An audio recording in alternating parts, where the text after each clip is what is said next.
4. Captora de segredos. A pista seguinte veio das paredes. Não ignorei o sinal, mas tampouco compreendi todas as suas implicações. Do diário de Navani Collin, GZZ, ano de 1174. Estou correndo pela água, disse Dalinar, voltando a si. Ele estava se movendo, avançando. A visão solidificou-se ao seu redor. Água morna respingava em suas pernas. Era ladeado por uma dúzia de homens com martelos e lanças correndo pela água rasa. Eles levantavam as pernas bem altas a cada passo, pés para trás, coxas se elevando até ficarem paralelas à superfície da água, como se estivessem marchando em um desfile. Só que nenhum desfile jamais apresentara aquela carreira desabalada. Obviamente, correr daquele jeito os ajudava a avançar pelo líquido. Ele tentou imitar o passo estranho. Acho que estou em Lago Puro, disse ele em voz baixa. Água morna que não passa dos joelhos, sem sinal de terra à vista. Mas é de noite, então não enxergo muita coisa. Tem gente correndo comigo. Não sei se estamos correndo rumo a alguma coisa ou fugindo de algo. Não vejo nada olhando sobre o ombro. Essas pessoas são obviamente soldados, embora os uniformes sejam antiquados. Saias de couro, elmos de bronze e placas peitorais. Pernas e braços nus. Dalinar correu os olhos por si mesmo. Estou usando a mesma coisa. Alguns grãos-senhores em Aletkar e em Jakved ainda usavam uniformes assim, então ele não pôde identificar a era específica. Os usos modernos eram todos renovações calculadas por comandantes tradicionalistas que esperavam que uma aparência clássica inspirasse seus homens. Naqueles casos, contudo, equipamentos de aço moderno eram usados com os uniformes antigos, e ele não via nada disso ali. Dalinar não fez perguntas. Descobrira que entrar no clima das visões ensinava-lhe mais do que parar e exigir respostas. Correr através da água era difícil. Embora houvesse começado perto da frente do grupo, agora estava ficando para trás. O grupo corria na direção de algum tipo de grande colina de pedra à frente, sombreada no crepúsculo. Talvez não fosse Lago Puro. Eles não tinham formações rochosas como aquelas. Não era uma colina rochosa. Era uma fortaleza. Dalinar parou, olhando para a estrutura semelhante a um castelo que surgia direto das águas paradas do lago. Nunca vira nada do tipo. Pedra totalmente negra. Obsidiana? Talvez o lugar tivesse sido transmutado. Há uma fortaleza à frente, disse ele, voltando a avançar. Não deve existir mais. Se existisse, seria famosa. Parece que foi construída inteiramente em obsidiana. Laterais semelhantes a barbatanas que se elevam até torres que parecem pontas de flechas. Pai das tempestades. É majestoso. Estamos nos aproximando de outro grupo de soldados parados na água, apontando lanças em todas as direções. São mais ou menos uma dúzia. Tem outra dúzia comigo e... Sim, há alguém no meio deles. Um fractário, armadura brilhante. Não apenas um fractário, um radiante. Um cavaleiro em uma armadura fractal resplandecente que brilhava com um vermelho profundo nas juntas e em certas marcações. As armaduras eram assim na Era Sombria. A visão estava ocorrendo antes da traição.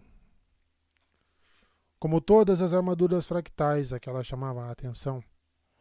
Com aquele estaiote de cota de malha, aquelas juntas lisas, os avançabraços levemente estendidos para trás. Raios. Parecia a armadura de Adolin, embora a armadura fosse mais fina na cintura. Seria uma mulher? Dalinar não podia ter certeza, já que o visor estava abaixado. Informação! Ordenou o cavaleiro quando o grupo de Dalinar chegou, e ele assentiu consigo mesmo. Sim, era uma mulher. Dalinar e os outros soldados formaram um círculo ao redor da cavaleira com as armas voltadas para fora. Não muito longe, outro grupo de soldados com um cavaleiro no centro marchava pela água. Por que nos chamou de volta? Indagou um dos companheiros de Dalinar. Caeb acha que viu alguma coisa, disse a cavaleira. Fiquem atentos.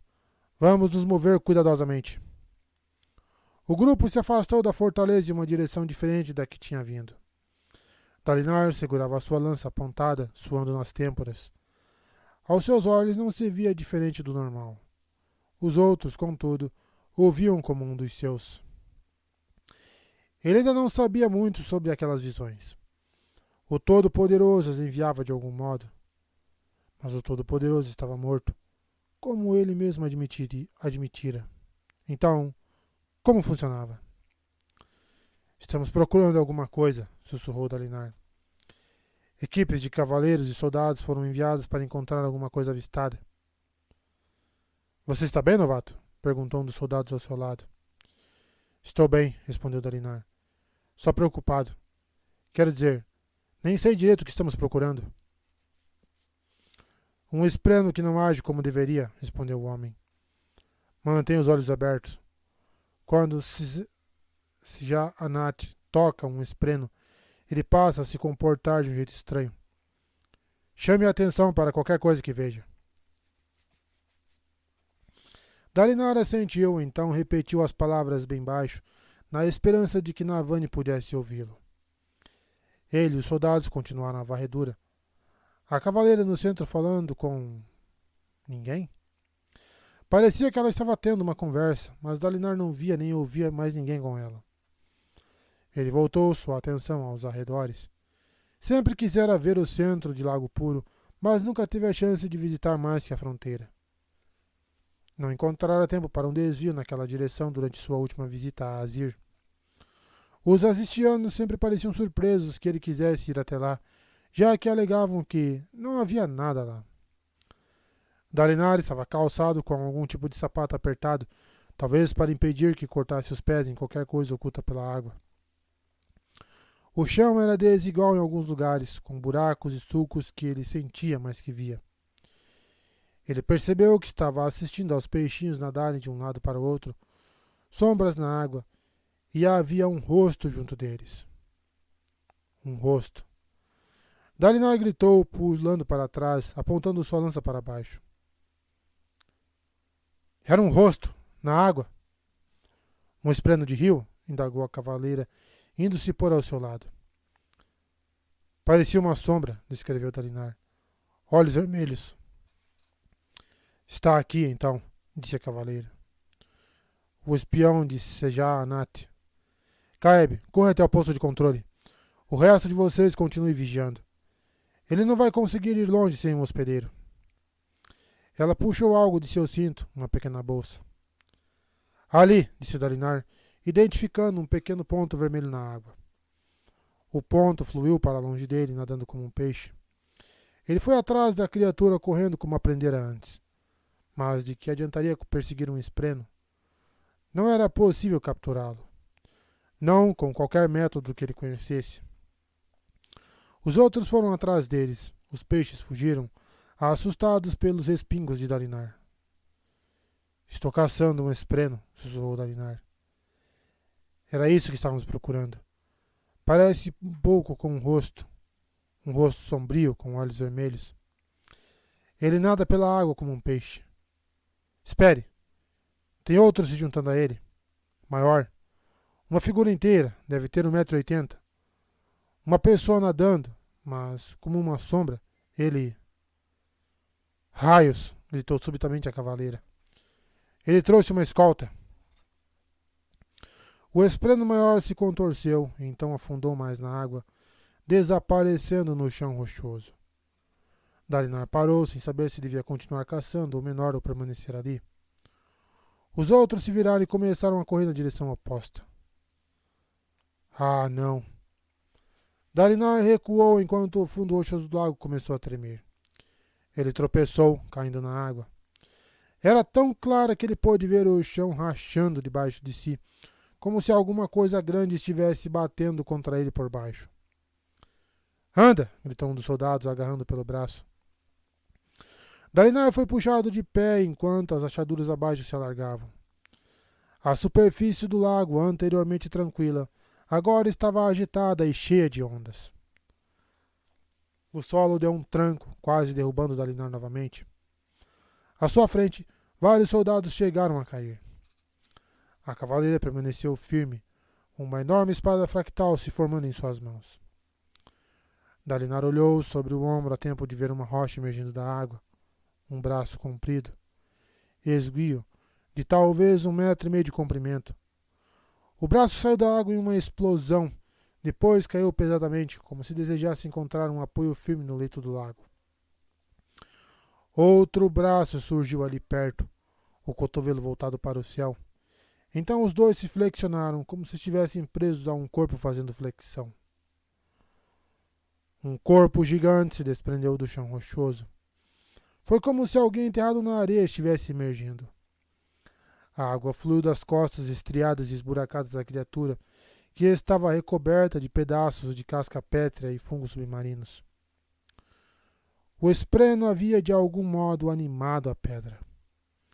Enquanto ele se levantava e se contorcia, Dalinar pôde identificar fundos olhos vermelhos e brilhantes, como rocha derretida, em um maligno rosto rochoso.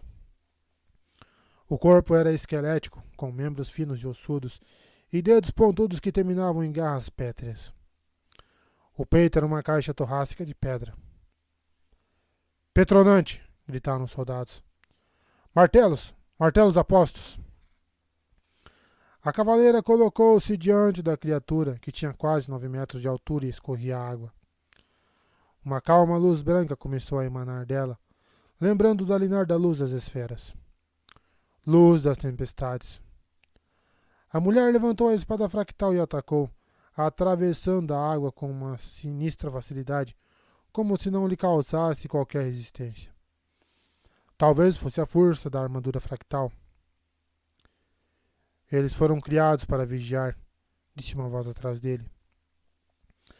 Dalinar olhou para o soldado que o ajudara a se levantar antes, um selaiano de rosto comprido com cabeça ficando calva e um nariz largo. Dalinar estendeu a mão para ajudar o homem a se erguer. O homem estava falando diferente de mais cedo, mas Dalinar reconheceu sua voz. Era a mesma que aparecia no final da maioria das visões, o Todo-Poderoso. "Os cavaleiros radiantes", disse o Todo-Poderoso ao lado de Dalinar, assistindo a cavaleira atacar aquela besta saída de um pesadelo. "Eles foram uma solução, uma maneira de contrabalançar a destruição das desolações. 10 ordens de cavaleiros, fundadas com o propósito de ajudar os homens a lutar, depois a reconstruir."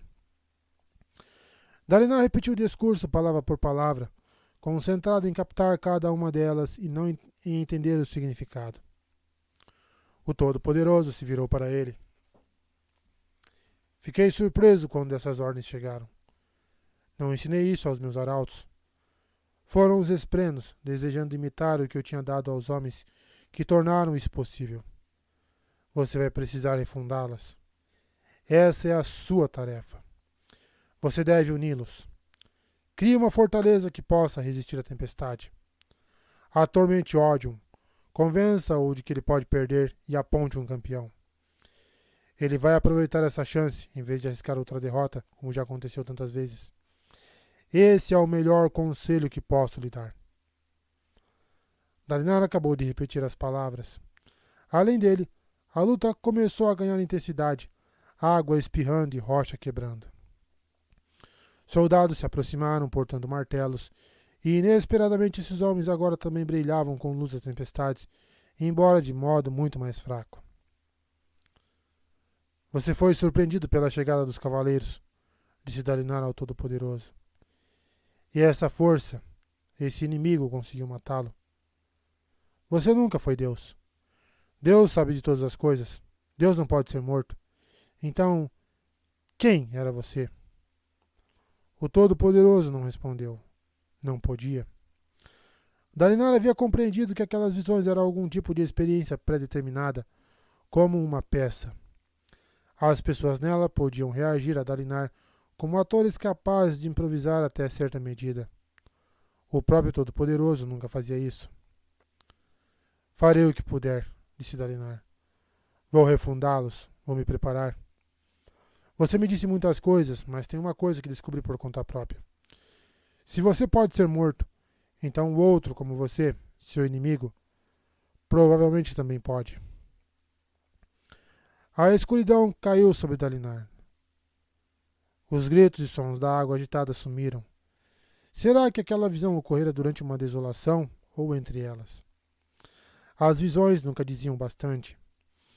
Quando a escuridão se evaporou, se viu-se deitado em uma pequena câmara de pedra dentro de seu complexo nos acampamentos de guerra. Navani estava ajoelhada ao seu lado, segurando uma prancheta e escrevendo. Raios. Ela era linda. Madura, lábios pintados de vermelho, cabelo enrolado ao redor da cabeça em uma trança complexa que faiscava com rubis. Vestido vermelho sangue. Ela o encarou, notando que estava despertando, e sorriu. Foi... começou ele. Quieto, pediu ela, ainda escrevendo. Essa última parte parecia importante. Ela escreveu por um momento, então finalmente afastou a caneta da prancheta que segurava com a mão segura coberta. Acho que peguei tudo. É difícil quando você muda de idioma. Eu mudei de idioma? No final. Antes você estava falando selaiano. Uma versão antiga da língua, com certeza, mas nós temos registros disso. Espero que meus tradutores possam entender minha transcrição. Meu conhecimento desse idioma está enferrujado. Você precisa falar mais lentamente nesses casos, querido. Às vezes, na hora, é difícil, replicou Dalinar se levantando. Em comparação ao que havia sentido na visão, o ar ali estava frio. A chuva bombardeava as janelas fechadas do recinto, embora ele soubesse por experiência própria que o final da visão significava que a tempestade já estava quase acabando. Sentindo-se exausto, ele caminhou para um banco junto à parede e se acomodou. Só ele e Navani estavam no cômodo. Ele preferia assim. Renarin e Adolin esperavam o fim da tormenta em outro cômodo nos aposentos de Dalinar, sob os olhos vigilantes do capitão Kaladin e seu guarda-costas carregadores de pontes. Talvez ele devesse convidar mais eruditas para observar suas visões. Elas todas poderiam escrever suas palavras, então se consultarem para produzir a versão mais precisa. Mas, raios, já tinha problemas suficientes com uma pessoa que o vigiava naquele estado, esbravejando e se sacudindo no chão. Acreditava nas visões, até confiava nelas, mas nem por isso deixava de ser embaraçoso. Navani sentou-se ao seu lado e envolveu em seus braços. Foi muito ruim? Dessa vez? Não, não foi. Alguma correria, depois um pouco de combate. Eu não participei. A visão terminou antes que eu precisasse ajudar. Então, por que essa cara? Preciso refundar os Cavaleiros Radiantes. Refundar os... Mas como? O que isso significa? Eu não sei. Eu não sei de nada.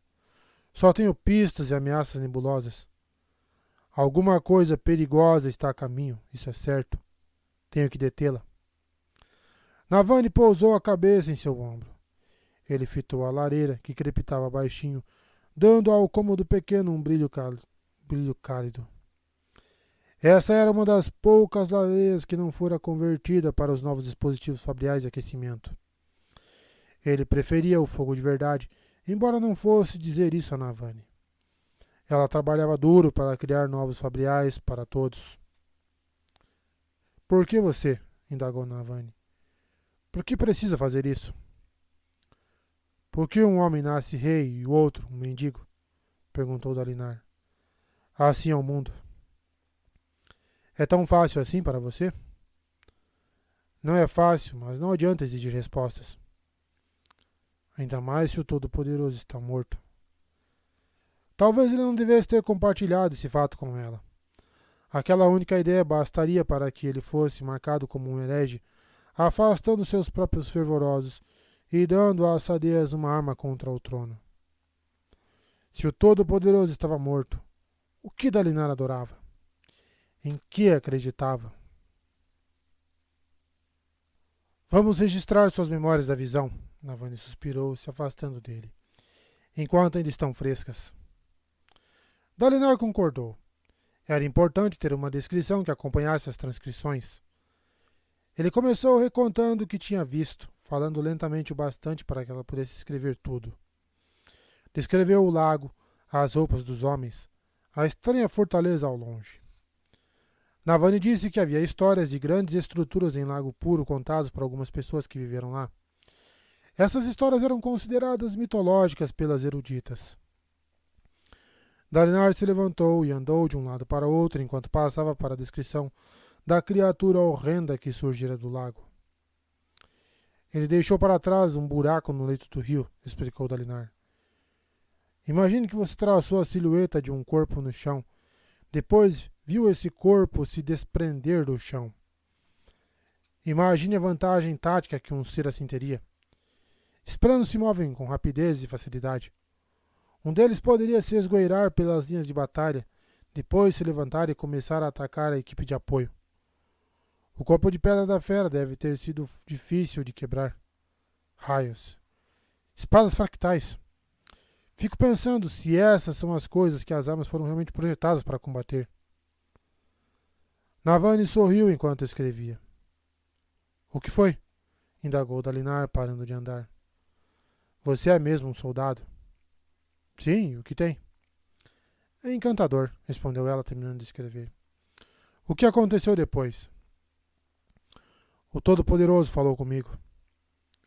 Ele reproduziu o monólogo melhor que pôde enquanto andava devagar.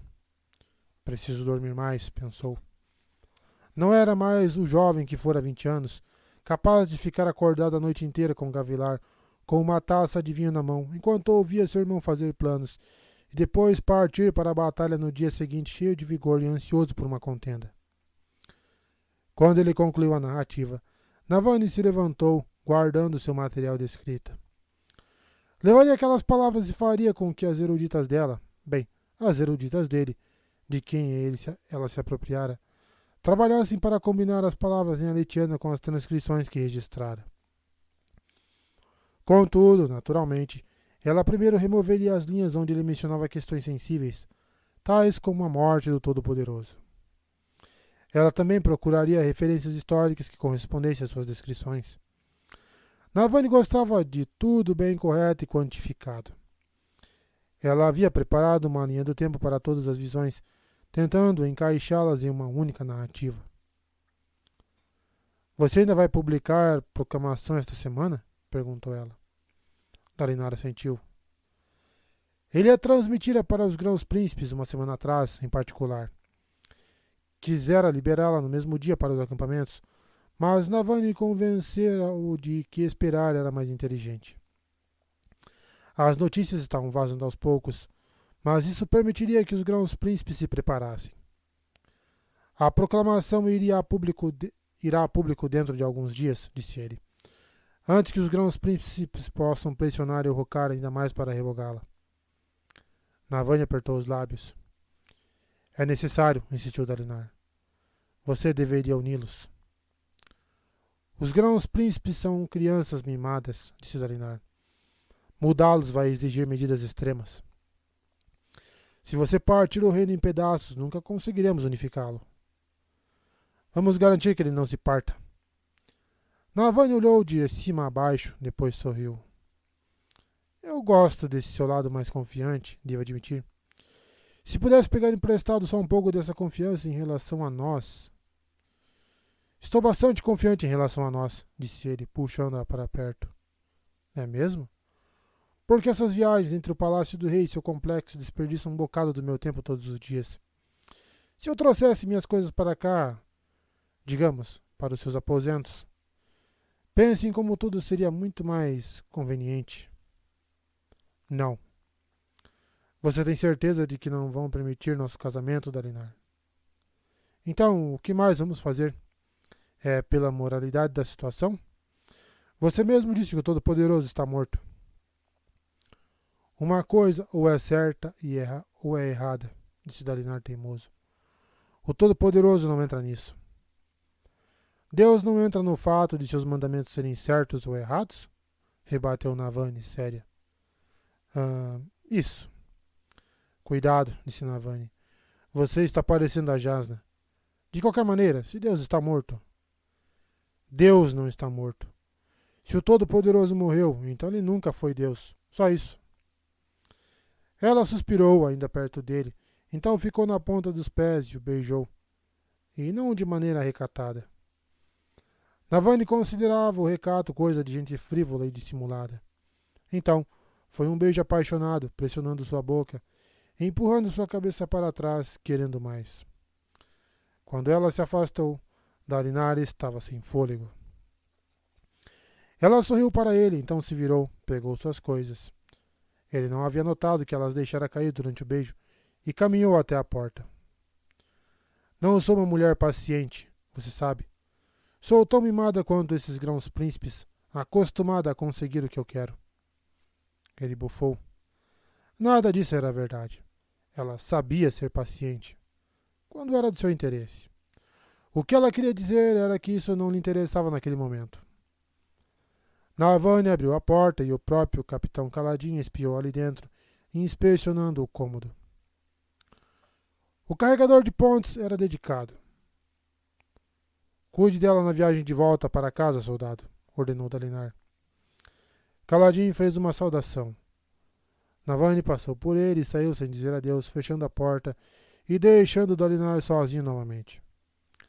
Ele suspirou profundamente e depois caminhou até a cadeira e se instalou junto da lareira para pensar.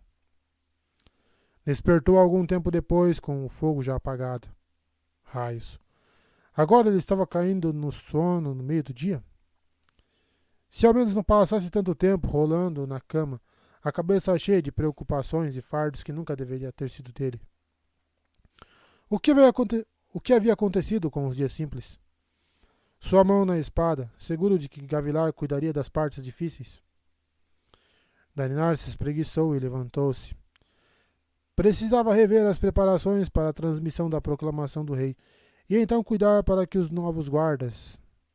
Ele parou. A parede do seu quarto trazia uma série de arranhões brancos formando glifos que não estavam ali antes. 62 dias, diziam os glifos. A morte seguirá.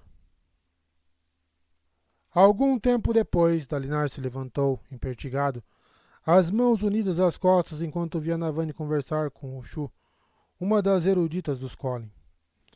Adolin estava ali perto, inspecionando um pedaço de pedra branca que havia sido encontrada no chão. Aparentemente fora arrancada da fileira de pedras ornamentais na moldura da janela do quarto, depois usada para escrever os glifos. Coluna reta, cabeça erguida, Dalinar disse a si mesmo. Ainda que você queira simplesmente desabar naquela cadeira. Um líder não desabava. Um líder estava sempre no controle. Até mesmo quando sentia que não controlava coisa alguma. Especialmente nesses momentos. Ah, disse Rushu, uma jovem fervorosa com longos cílios e lábios em botão. Veja só que linhas descuidadas. A simetria inapropriada. Quem fez isso não tem prática em desenhar glifos. Quase escreveu morte errado. Parece mais quebrado. E o significado é vago. A morte seguirá? Ou será siga a morte? Ou 62 dias de morte e seguimento? Glifos são imprecisos. Só faça a cópia, Rushu, disse Navani. E não fale disso com ninguém. Nem mesmo com a senhora? Perguntou Rushu, distraída, enquanto escrevia.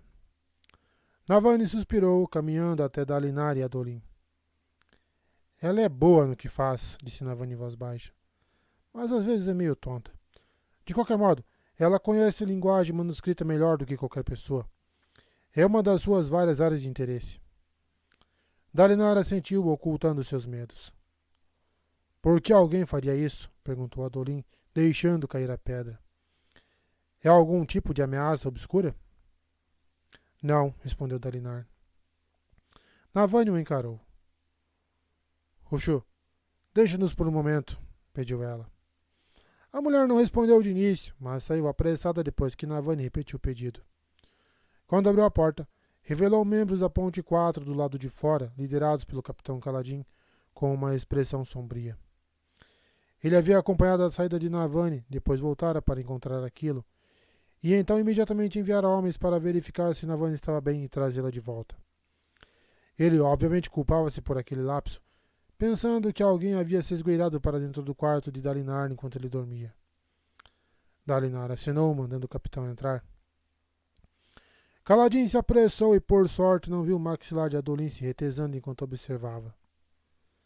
Dalinar estivera combatendo o fractário parche indiano quando Kaladin e Adolin se confrontaram no campo de batalha, mas ouvira a história sobre o desentendimento deles. Seu filho certamente não gostará de saber que aquele carregador de pontes, olhos escuros, havia sido colocado no comando da guarda cobalto. Senhor, disse o capitão Kaladin, apresentando-se. Estou envergonhado.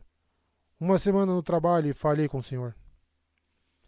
Você obedeceu às ordens, capitão, replicou Dalinar. Meu comando era mantê-lo seguro, senhor, respondeu Kaladin, a raiva transparecendo na sua voz. Eu devia ter colocado guardas nas portas individuais dentro dos seus aposentos, não apenas fora do complexo de cômodos. Seremos mais atentos no futuro, capitão, disse Dalinar. Seu predecessor sempre postou a mesma guarda que você e sempre foi suficiente. Eram outros tempos, senhor, respondeu Kaladin, vasculhando o quarto e estreitando os olhos.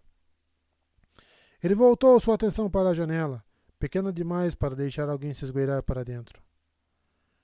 Ainda gostaria de saber como conseguiram entrar. Os guardas não viram nada. Dalinar inspecionou o jovem soldado, marcado por cicatrizes de expressão sombria. Por que confio tanto nesse homem?